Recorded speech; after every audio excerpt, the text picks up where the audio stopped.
So good morning everyone. My name is Arafat and I teach history on the Testbook platform. Just a minute. Fine. So once again, my name is Arafat and I teach history on the Testbook platform. So in the previous class, uh, sorry for the delay, there was some technical issue. Therefore, the class got delayed for about 2 minutes. Got my point. So once again, a very good morning everyone. Select me, I will surely be posting the PDF shortly. Fine. So in our previous class, we had we had a discussion on the French Revolution. So in fact, uh, the topic listed for today is the French Revolution, but the fact of the matter is we have discussed the French Revolution in our previous class itself. So therefore, let us move ahead and discuss another important topic of world history, that is the Russian Revolution. Got my point? So I hope you all have understood. In the last class itself, we have completed our discussion on the French Revolution. Now, in today's class, we will be spending time understanding Russian Revolution. What is this revolution all about? What were the reasons for the outbreak of this revolution? What was the outcome of this revolution? All of that we will be discussing in this particular class. So the Russian Revolution broke out in 1917, and this Russian Revolution broke out in the midst of World War I. It broke out in the midst of World War I. So you all might be knowing that the World War I was fought between 1914 to 1918. So it was during the course of World War I, the Russian Revolution broke out at a point. So after the French Revolution, the Russian Revolution is considered to be the second important event in the history of Europe.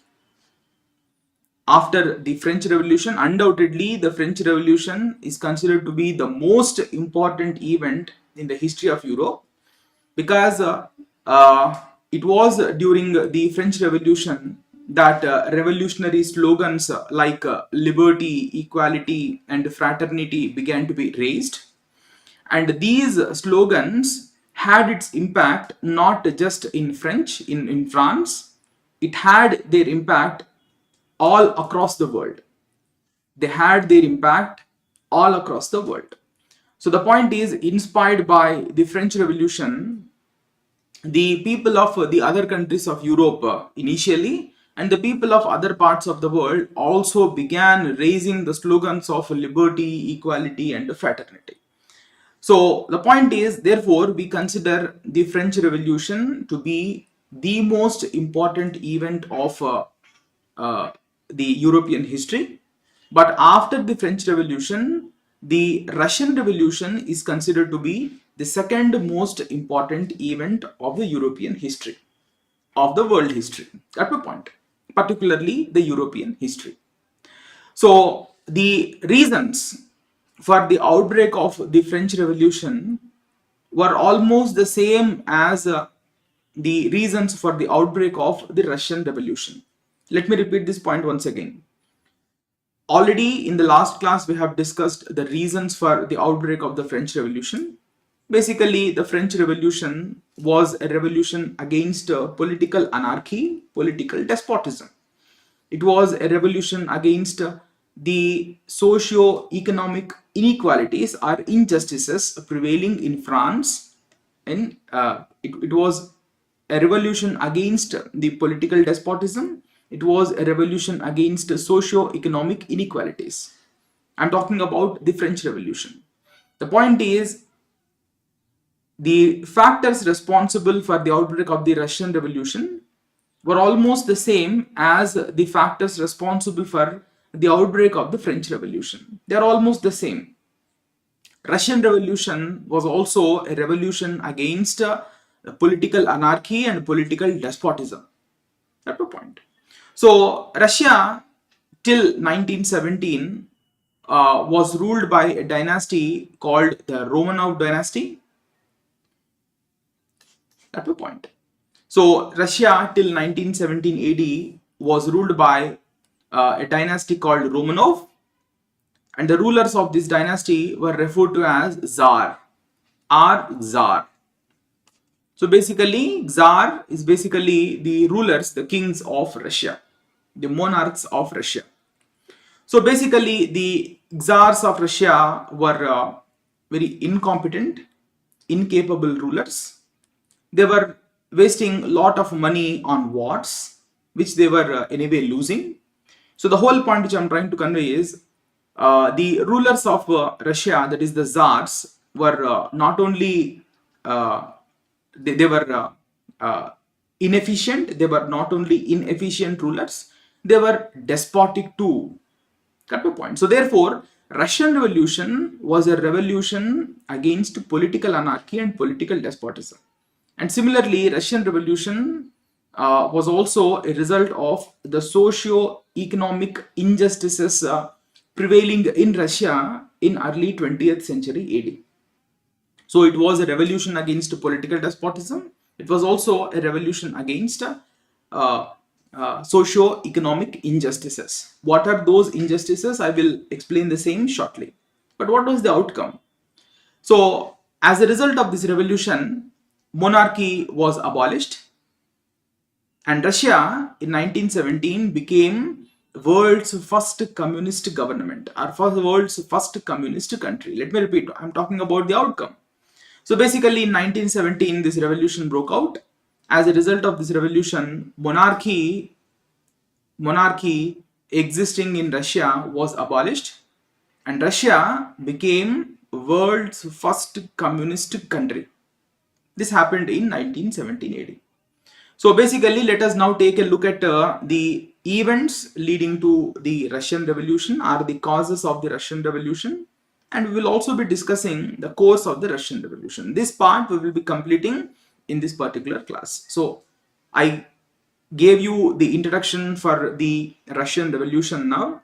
Now I will be discussing with you the reasons or the causes for the outbreak of the Russian Revolution. Thereafterwards, I will be taking you through the course of the Russian Revolution, how all it proceeded. I will be discussing with you in this particular class. Now take a look at the causes. So introduction, what all I have discussed with you, I have basically put this in slide. I will share the same PDF in the Telegram channel. You can kindly download the same. Got my point? Now take a look at the causes. The first is the social factor, the social cause. So the Russian society, like the French society, was a very unjust society. Particularly, I'm talking about the rural society. The Russian society, like the French society, was a very, very unjust society. So the Russian society broadly was divided into two groups. It was divided into two classes.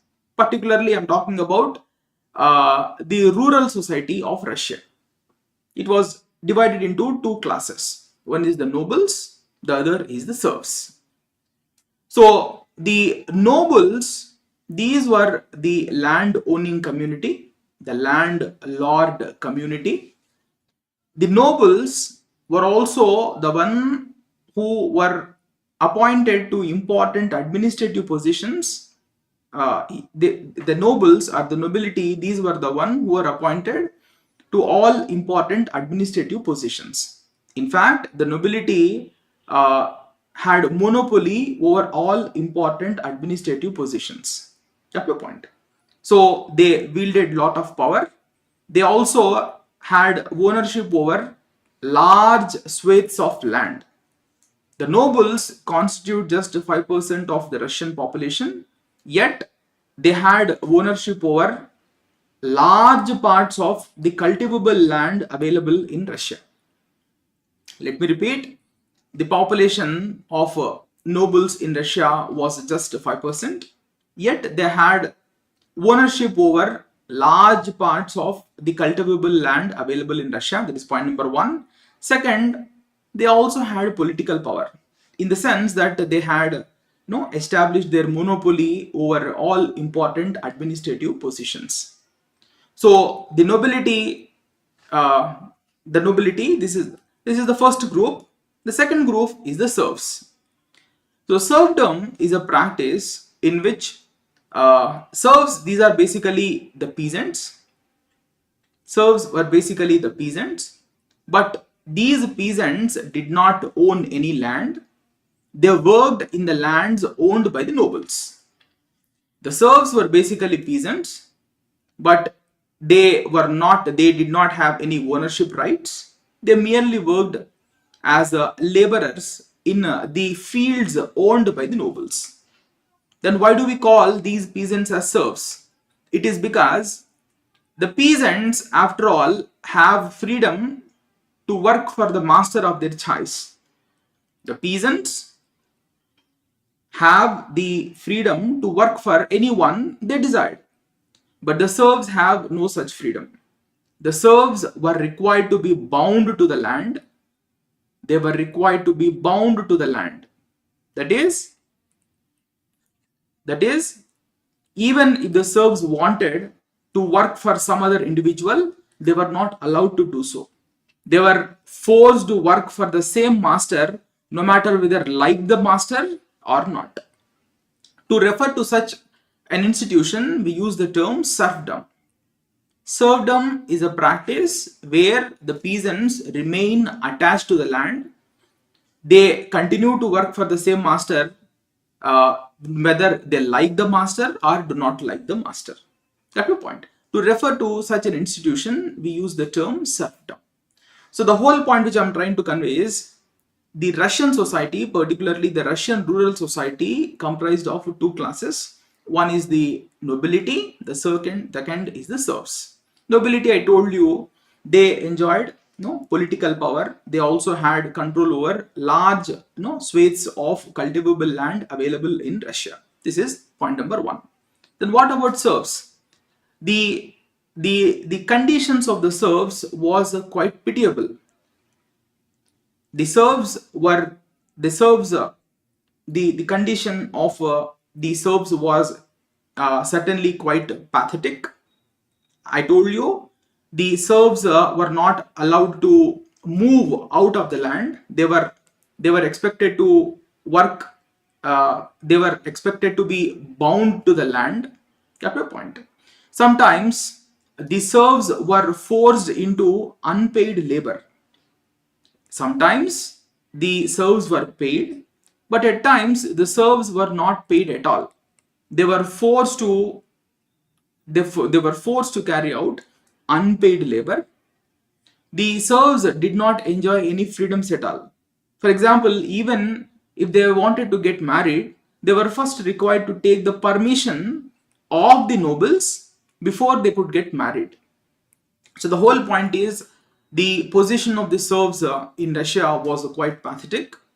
Their position was almost similar to like that of the slaves.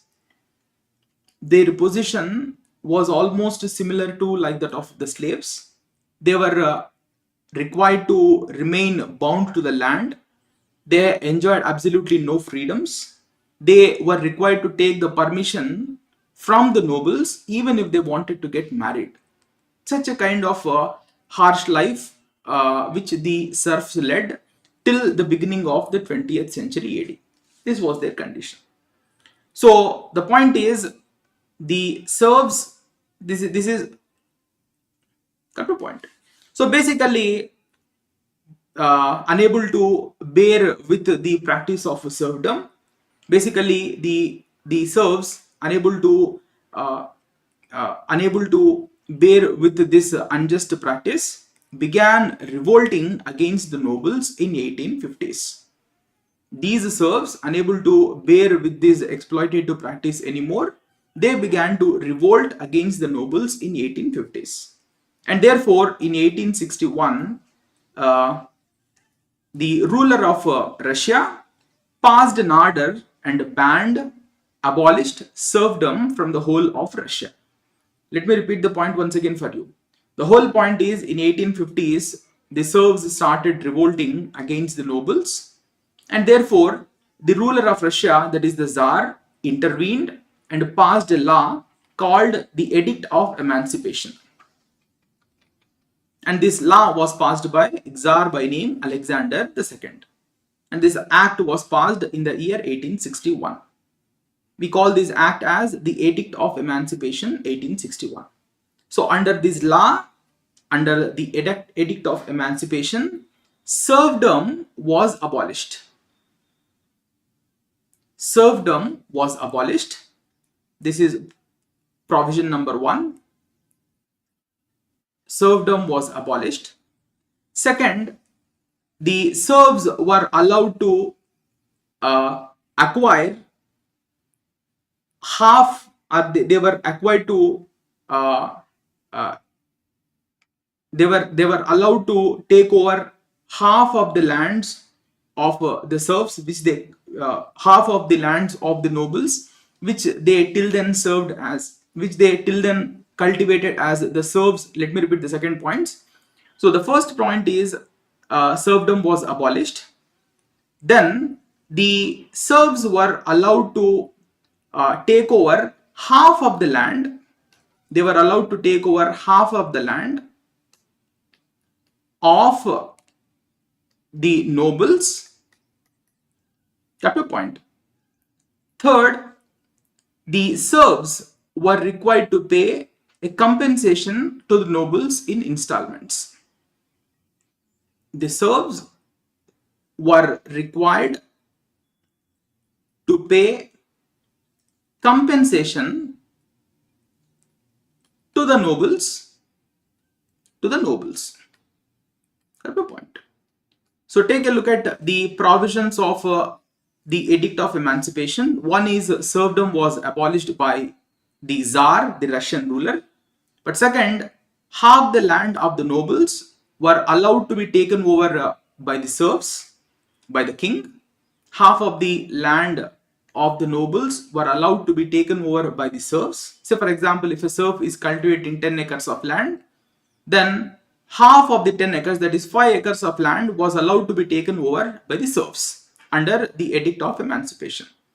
But it came with a rider, it came with a condition. The condition being that the serfs were required to pay a compensation to the nobles for the loss of their land. Got your point?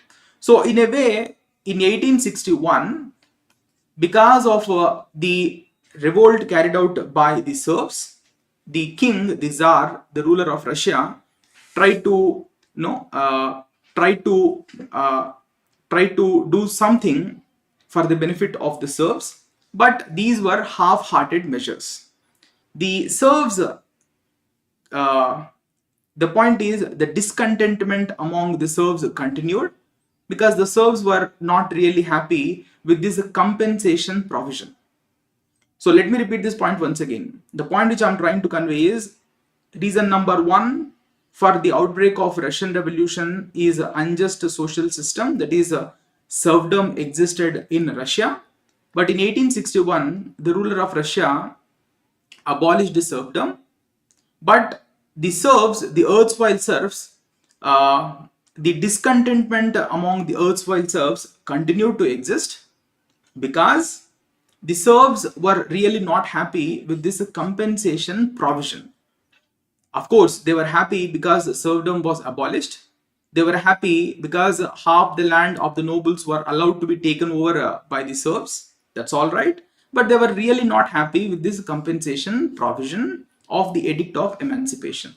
So as a result, the discontent or discontentment among the serfs continued till 1917. It continued to exist till 1917, and therefore when a major revolt occurred against the Czars in 1917, the serfs actively participated in it to make the revolution a success. Let me repeat this point once again. The actual revolution broke out in 1917, and since the serfs remained discontented, these group, the serfs, actively participated in the revolution to make the revolution a success. So the reason number 1 for the outbreak of the Russian Revolution, let me repeat, the reason number 1 for the outbreak of Russian Revolution is the unjust social system existing in France, particularly the problems of the serfs became reason number one for the outbreak of the Russian Revolution. It became reason number one for the outbreak of Russian Revolution. Fine. The second reason for the outbreak of Russian Revolution is the industrialization of Russia. The industrialization of Russia. So basically, in the 18th century itself, the Czars, particularly there was a Czar by name Peter, who is often referred to as Peter the Great. So he is considered to be one of the finest Czars of Russia. So Peter the Great in 18th century itself took steps for the industrialization of Russia, and by the beginning of the 20th century AD, that is by about 1904, Russia, it became the fourth largest industrial power in the world. So basically by the beginning of the 20th century itself, Russia emerged as the fourth largest industrial power in the world. And the industrialization in turn resulted in the emergence of two new groups, two new classes. So basically the industrialization of Russia led to the emergence of two new classes, namely one is the industrial workers, otherwise referred to as the proletariat. Get the point. The other is the capitalist, often referred to as the bourgeoisie. The bourgeoisie are the capitalists, the second group. So the interest of both of these groups was not one and the same. The capitalists, they had only one interest in mind, that is to maximize profits. So the whole point is industrialization was carried out in Russia at a rapid pace, and by the beginning of the 20th century AD, Russia emerged as one of the leading industrial powers in the world. But industrialization led to the emergence of two new groups in Russia. One is the workers group, the proletariat, and the other is the bourgeoisie, that is the capitalist. And I told you the interest of both of these groups was not one and the same. The capitalist, they had only one aim in mind, that is to maximize profits. Therefore, they began to exploit the industrial workers. The capitalists began to exploit the industrial workers. So for example, the conditions of work in the factories was quite harsh. The workers were made to work for 15 hours a day. The workers were not paid adequate salaries. Basically the areas in which the industrial workers lived were quite unhygienic, etc., etc. Let me repeat this point once again. I told you the interest of both of these groups, that is the proletariat and the capitalist, the bourgeoisie, was not one and the same. So the capitalist class, with their aim being just to maximize profits, began to exploit the industrial workers. Like say the workers, the industrial workers were made to work for 15 hours a day. Then their salaries were not very adequate at all. The areas, the residential quarters of the industrial workers were quite unhygienic. The areas where the industrial quarters or the workers, the houses of these industrial workers were located were also very, very unhygienic. So therefore, the point is these industrial workers too started revolting against the capitalists. The industrial workers, they began to form associations. They began to form the workers' unions, and they in turn started revolting against the capitalists. But the Czars, the rulers of Russia, were the strong supporters of these capitalists. The point is, industrial workers, they, unable to bear with the exploitation carried out by the capitalists, began to revolt against them. They began to form workers' unions and began to revolt against them. But the Czars, that is the rulers of Russia, remained strong supporters of the capitalists. And therefore, whenever the industrial workers revolted, the Czars sent their troops to suppress those revolts. Basically, the rulers were coming to the rescue, that is, the Czars were coming to the rescue of the capitalist. Whenever the industrial workers revolted, the Czars sent their troops to suppress the revolt of the industrial workers. And therefore, the industrial workers too remained very much discontented with the Czars. The industrial workers, like the serfs, they too remained discontented. There was a lot of discontentment towards the Czars, even among the industrial workers. So in 1917, the year 1917 is important because it was in the year the Russian Revolution happened. When the Russian Revolution happened, immediately the industrial revolutions, when the point is, in 1917, when the Russian Revolution happened, the industrial workers came out and actively participated in the Russian Revolution. So they too played a very important role in the success of the Russian Revolution. That's the point. So the second reason for the outbreak of Russian Revolution is industrialization of Russia. The second reason is basically the increasing discontentment among the industrial workers is another important reason for the outbreak of the Russian Revolution. Got your point? So the second reason for the outbreak of Russian Revolution is the discontentment or the continuing discontentment among the industrial workers. The third reason is the intellectual factor. I already told you the same in our previous class itself, that the actual revolution in most cases is preceded by revolution in the realm of ideas. Let me repeat. I already told you this point in the previous class itself.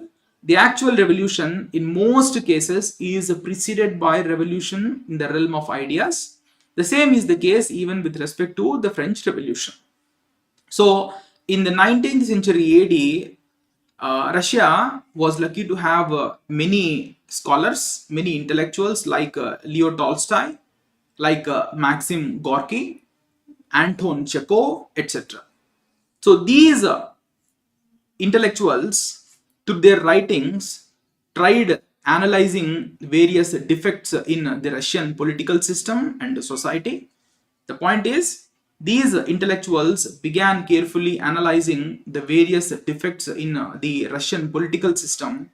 They began analyzing various defects in the Russian socio-economic setup, and they, in fact, through their writings, began educating the people to demand political reforms in Russia.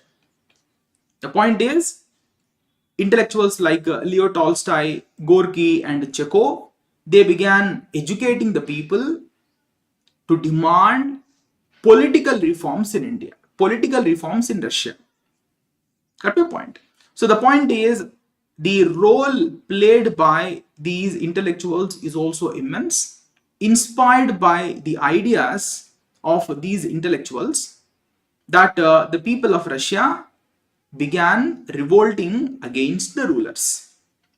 Inspired by the teachings of these intellectuals, that the people of Russia in a way started demanding reforms in Russia, and when those reforms were not coming about, these people, the people of Russia, started revolting against the rulers. This is what happened. Got my point? So the third factor is the intellectual factor. The fourth factor is the rise of the political parties. The point is, for revolution to be carried out, there has to be an organizational setup. The organizational setup for the 1917 Russian Revolution was provided by these political parties. For any revolution to become successful, there has to be an organizational setup to carry out the revolution. And this is exactly the role played by the political parties of Russia. So from the 1890s itself, numerous political parties began to be established in Russia. From 1890s itself, numerous political parties began to be established in Russia, and these parties were established. The point is, inspired by the teachings of Karl Marx, and Gorky, these political parties began to be established. Basically, the ideas of Marx, the ideas of Gorky had had a very important role to play in the establishment of these political parties. Got my point? So, for example, one such political party that was founded was the Social Democratic Party. Founded in the year 1898, it was founded mostly as a political party of the industrial workers. Mostly, the industrial workers became members of the Social Democratic Party. So the objective of this party was to establish socialism. The objective of the Social Democratic Party was to end monarchy in Russia and to make Russia a socialist country. Because I told you this party was founded on the ideas and teachings of Marx and Gorky. You all know Karl Marx is the one who advocated the idea of socialism. Got my point? He was the champion of socialism. So basically, inspired by the teachings of Karl Marx, this party was established in 1898, the Social Democratic Party. Got my point? And its objective was to end monarchy in Russia and to make Russia as a socialist country. It wanted to establish socialism in India, in Russia. That was the objective with which this party was founded. And this party played a very, very important role in the 1917 revolution. What is that role? I will explain the same in the coming slides. So the point is, this party was no doubt founded in 1898 itself, but in 1903, a split occurred in this party. In 1903, a split occurred in the Social Democratic Party, leading to the emergence of two groups within the SDP, that is Social Democratic Party. One group is Bolsheviks. Basically, a split occurred in a Social Democratic Party, leading to the emergence of two groups in it. One is the Bolshevik group. This group was led by Lenin, and the other group is the Menshevik group, and this group was led by Kerensky. Both are the two wings, two different branches, two parts. No, after this split, the party after the split in 1903, two groups emerged within the Social Democratic Party. One is the Bolshevik, other is the Menshevik. The objective of both of these groups is one and the same, that is to establish socialism. The objective of both the Bolsheviks and Mensheviks is one and the same, that is to establish socialism in Russia. But the means for the establishment of socialism was different for both of these parties. The Bolsheviks wanted socialism to be established in Russia through a revolution. The Bolsheviks were in favor of the establishment of socialism in Russia through a revolution. But on the other hand, the Mensheviks believed that socialism can be established in Russia only gradually and through a democratic process. So basically, the Mensheviks believed in a democratic process to establish socialism in Russia. On the other hand, the Bolsheviks believed in a revolution. The Mensheviks believed in a gradual process for the establishment of socialism in Russia. So the whole point which I am trying to convey is, in 1903, a split occurred in the Social Democratic Party, leading to the emergence of two groups. One is the Bolsheviks, the other is the Mensheviks. The objective of both of them remains the same, that is to establish socialism. But the means, as far as the means to establish socialism is concerned, both of these groups differ. The differences, I just discussed the same with you. This is what exactly happened. So the point is, I just told you that the existence of an organization is a very important one for any revolution to become successful. And this organizational support in the 1917 Russian Revolution was provided by this party, that is the Social Democratic Party. So both the groups, the Bolsheviks and the Mensheviks, they very much actively participated in the 1917 Russian Revolution. So the existence of this party is also a very important reason. The other important reason for the outbreak of the revolution is the inefficiency of the Czars. I told you the Czars belong to the Romanov dynasty, and I told you they were not only inefficient, they were also very, very despotic.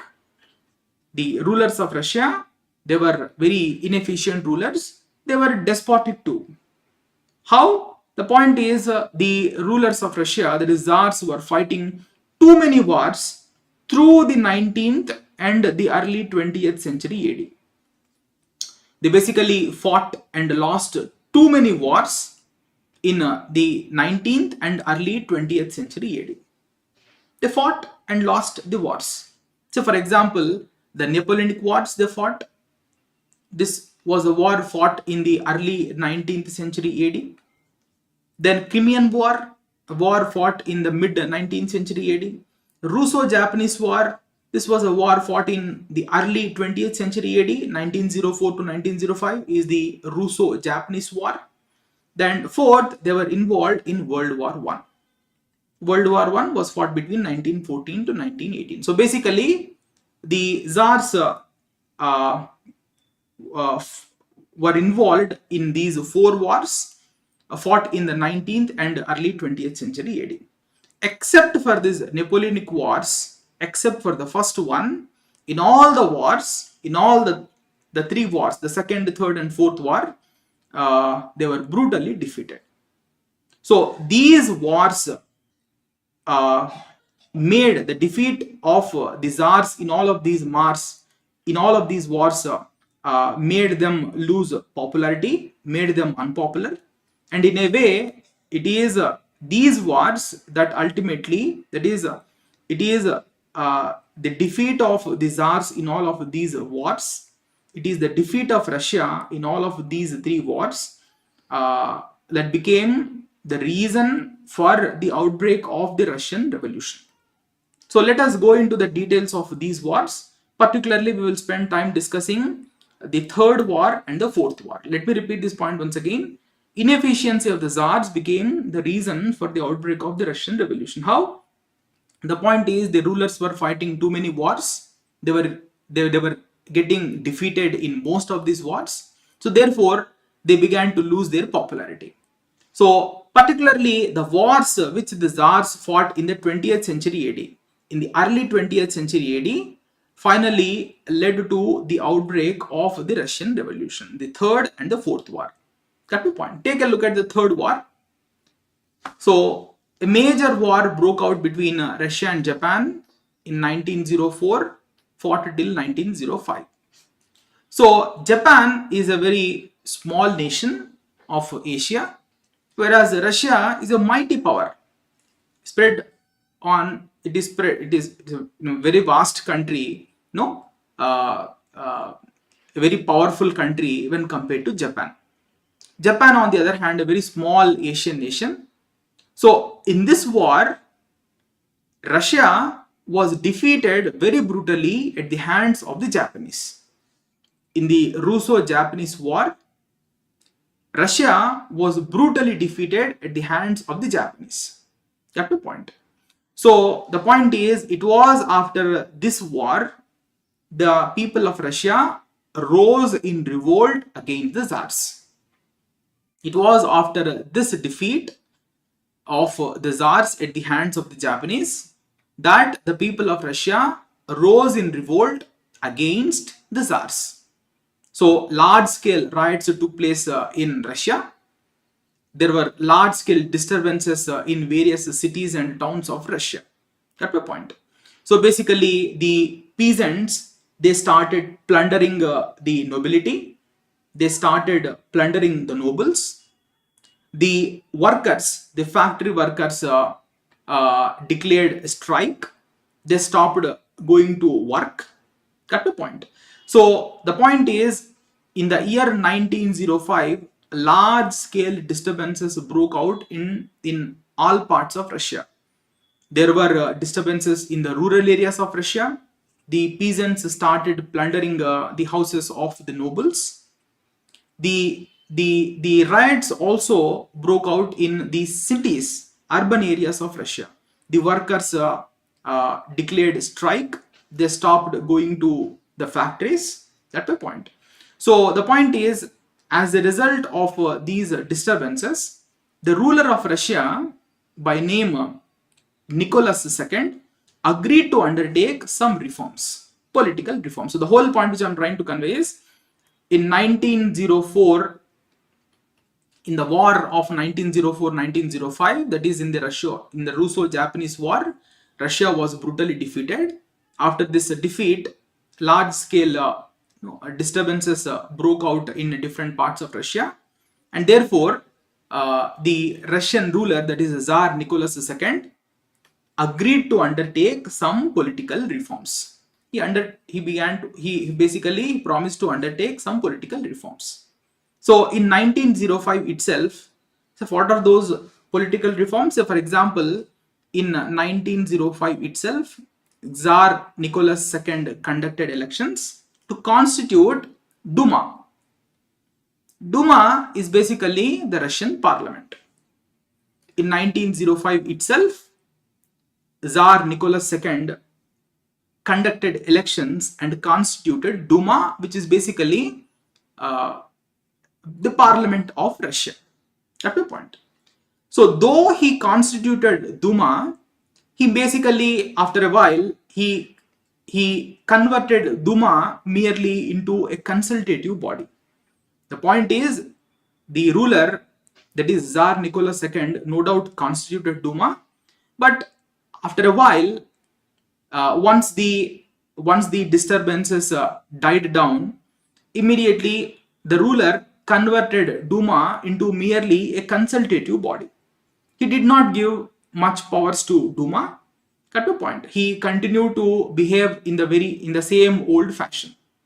Got the point. And therefore, the discontentment among the people of Russia continued till 1914. So the point is, in the year 1905 itself, there was a revolution in Russia. After this revolution, the ruler of Russia, that is Tsar Nicholas II, agreed to undertake some political reforms. Example, he conducted elections and constituted Duma. But once the revolts died down, immediately he converted Duma into merely a consultative body. Got my point?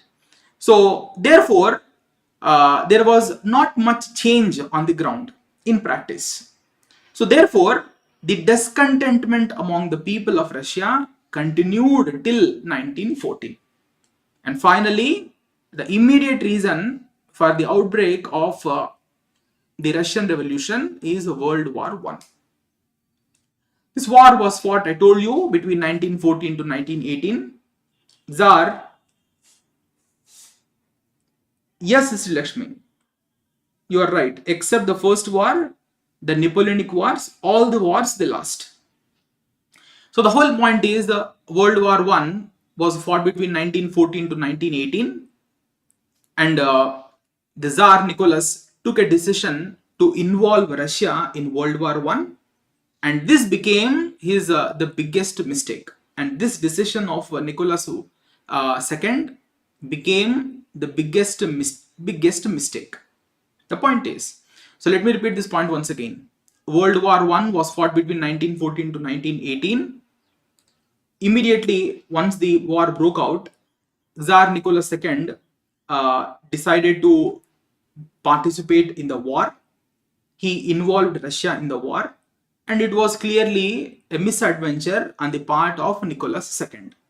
Basically, Russian troops were ill prepared to participate in the war. They were not provided adequate training. The Russian troops were not provided adequate training. They were neither provided with adequate equipment, the arms and ammunitions, to enable them to participate in the war. So in a hurry, Nicholas II took a decision to involve Russia in the World War I, and the outcome was quite brutal for the Russians. The point is, large number of Russians died in this war. an estimated 35 lakh Russians lost their lives in this war. Got your point? So basically, the food was diverted to meet the needs of the members of the army, and as a result, there was a food shortage in all parts of Russia. The point is, during the course of the war, during the course of World War One, there was a too much shortage of food in all parts of Russia. Food became scarce, and as a result, the prices of the essentials began to increase. There was a lot of inflation. There was a very high inflation in Russia during the course of World War One. So the point is, people during the course of this war, people of Russia did not have enough food to eat.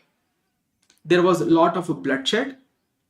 Since the Russian troops were not well prepared to fight in the war, there was too much loss of life on the Russian side. There was a lot of bloodshed. On one hand, too many deaths were occurring, and on the other hand, people did not have enough to eat. The prices of the essentials began to skyrocket. They began to increase like anything. So, unable to bear with their difficulties, the people of Russia finally revolted in 1917. So, the immediate reason for the outbreak of the Russian Revolution is Russia's participation in World War One. So, basically, Nicholas II, the Tsar, the ruler of Russia, took the decision to involve Russia in the war, and it was clearly a misadventure on the part of the Russian ruler. That's the point. It was after Russia's involvement, the problems of the people of Russia became manifold. Unable to bear with their problems anymore, the people of Russia decided to revolt against the rulers. That's the point. Once people started revolting, so who all started? The peasants were not happy. I told you the serfs, the erstwhile serfs were not happy with the Edict of Emancipation, and therefore in 1917 the peasants started revolting against the ruler. Similarly, I told you the industrial workers, they too were not happy with the king, because they perceived the rulers to be sympathetic to the capitalists, and therefore the industrial workers too started revolting against the Czars. Third, I told you there were political parties. I told you there was a political party called the Social Democratic Party. I told you its objective was to end monarchy and make Russia a socialist country. And once they began, seeing an opportunity for the establishment of socialism, they too gave their full support. And they, in fact, were at the forefront of the 1917 Russian Revolution. So the whole point which I am trying to convey is, I tried explaining to you the reasons for the outbreak of Russian Revolution. So by 1917, things became such that all these different sections of the Russian society came together, revolted against the Russian rulers. So it basically resulted in the end of monarchy. And after this revolution, Russia became the first country in the first capitalist country in the entire world. This is actually what happened in 1970. Fine. So take a look at now the course of the revolt. We are done with now the reasons for the outbreak of the revolution. Now take a look at the course of the revolt. How did this revolt proceed?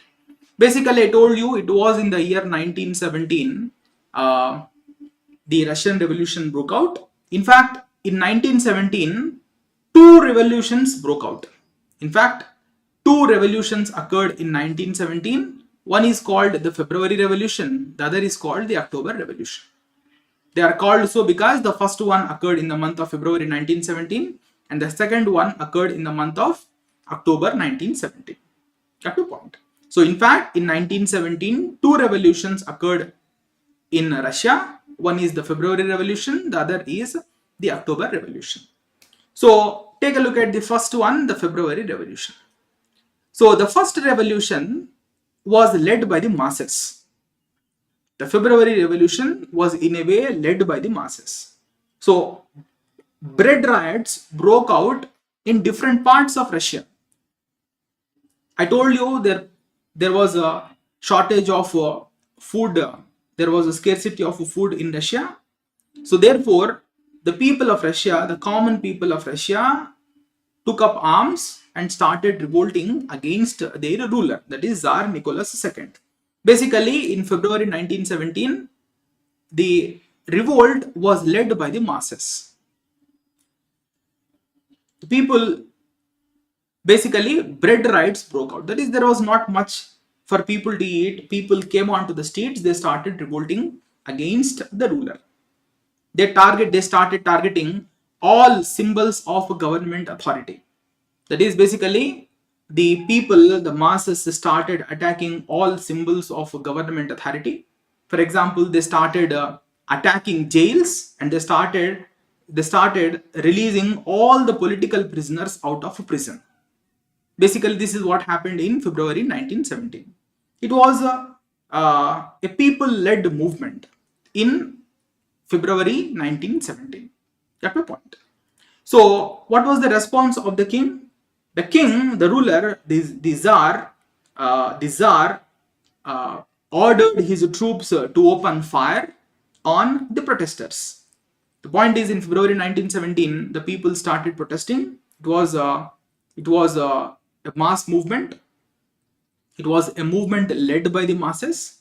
There was no one to direct the masses in this movement. People on their own, they started coming out into the streets and started fighting. They started revolting against the ruler. The ruler, that is Tsar Nicholas II, ordered his troops to open fire on these protesters. He ordered his troops to open fire on his protesters, but his protesters refused to carry out the orders. The point is, the troops of Nicholas II disobeyed. The troops of Nicholas II refused to carry out the orders. So the troops of Nicholas II, in a way, began to side with the protesters. They began to side with the protesters. Got your point? So as things began going out of control, immediately the Duma, that is the Russian parliament, intervened and passed an order abolishing monarchy in Russia. Let me just explain to you once again. So in February 1917, bread riots broke out. The masses began coming onto the streets, protesting against the ruler. The people of Russia started demanding nothing more than peace and bread.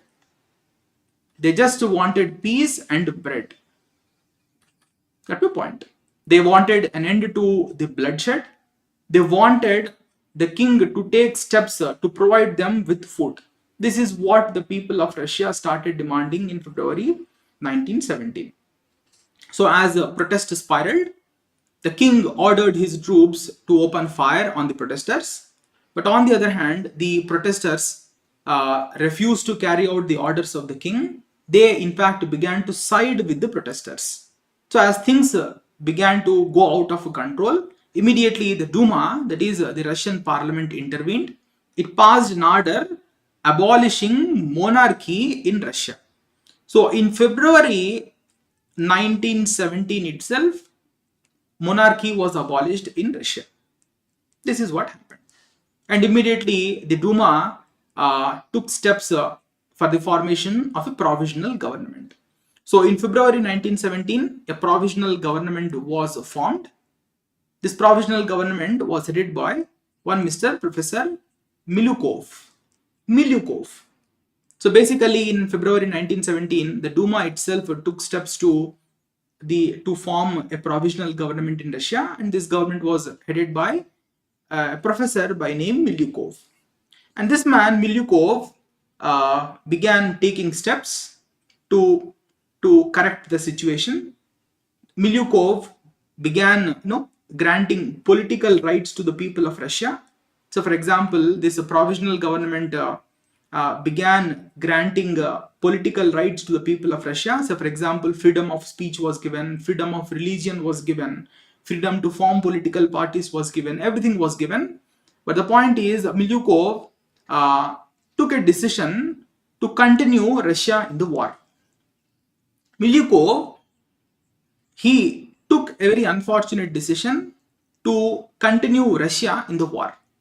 The point is, he properly could not understand the pulse of the people of Russia. What the people of Russia wanted was nothing more than peace and nothing more than bread. This is what the people of Russia desired. But Milyukov ended up giving political rights to the people of Russia. He gave rights such as a right to form political parties. He gave right to free speech, right to practice their religion, everything, all rights were, political rights were given. But unfortunately, he took the decision to continue Russia in World War. This he did because he could not properly understand the pulse of the people of Russia, and therefore within short span of time this provisional government also began to lose its popularity. It also began to lose its popularity, and therefore Duma once again intervened. Duma suspended this provisional government, and in June 1717 formed another provisional government, and this time headed by the Menshevik leader Kerensky. I told you the Social Democratic Party was divided into two groups. One is the Mensheviks, the other is, one is the Bolsheviks, the other is the Mensheviks. The Bolshevik leader was Lenin, and the Menshevik leader was Kerensky, this man, the Kerensky. I already explained to you the same. So the whole point which I am trying to convey is, the provisional government, the Duma once again intervened, and in June another provisional government was established by the Duma. And this time the second provisional government of 1717 was headed by the Menshevik leader Kerensky. But unfortunately, Kerensky too took a decision to continue Russia in World War I. Kerensky too took a decision to involve Russia in World War I, and therefore, after some time, the Kerensky-led provisional government too began to lose its popularity. Basically, this Kerensky-led provisional government too began to become unpopular, and taking this as an advantage, immediately in October 1917, the Bolsheviks, led by Lenin, undertook a coup, and the coup was undertaken on 25th, 24th and 25th of October 1917. Let me repeat. By October 1917, even this Kerensky-led provisional government was becoming unpopular, and therefore immediately the Bolsheviks, led by Lenin, took advantage of the situation, and they carried a coup on 24th and 25th of October 1917. That's the point. So the Bolsheviks, following this coup, occupied all important positions of power, and in October 1917 they succeeded in establishing a socialist government in Russia, and by doing so Russia became the first country in the entire world to become a socialist country. Got my point? Got my point? So the point is, the coup was carried out by the Bolsheviks, led by Lenin, in October 1917. So following this coup, Russia became a socialist country, and in fact it became the first country in the entire world to establish socialism. That's about the 1917 revolution. So I tried explaining to you how this revolution happened. So I tried explaining to you in the shortest possible time limit. So after this class, you just open the 9th standard NCERT, you go through it, and I'm sure you will not have any problem in understanding this topic. That's the point.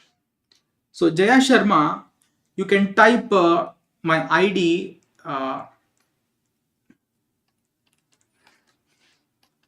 Arafat sir Telegram is my Telegram ID at a point. From this Telegram channel, you can download the PDF. So the French Revolution PDF I will be providing to you shortly, but you take so you can also download the same PDF, that is today's class PDF. I will also be sharing in today's class. Fine. So you kindly go through the 9th standard NCERT, and I am sure you will not have any kind of a difficulty in understanding the topic. Fine. So that's all for today. See you in the next class. When we meet in next class, I will take up a discussion on some other topic of world history. Fine. Thank you. See you in the next class. In case you have any doubts, you may start raising questions. Any doubts, anyone? Jaya Sharma, Shri Lakshmi.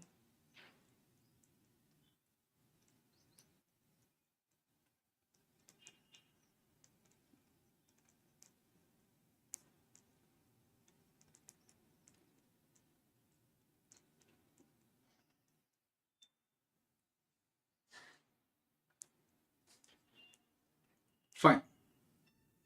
Fine. So thank you very much. See you in the next class.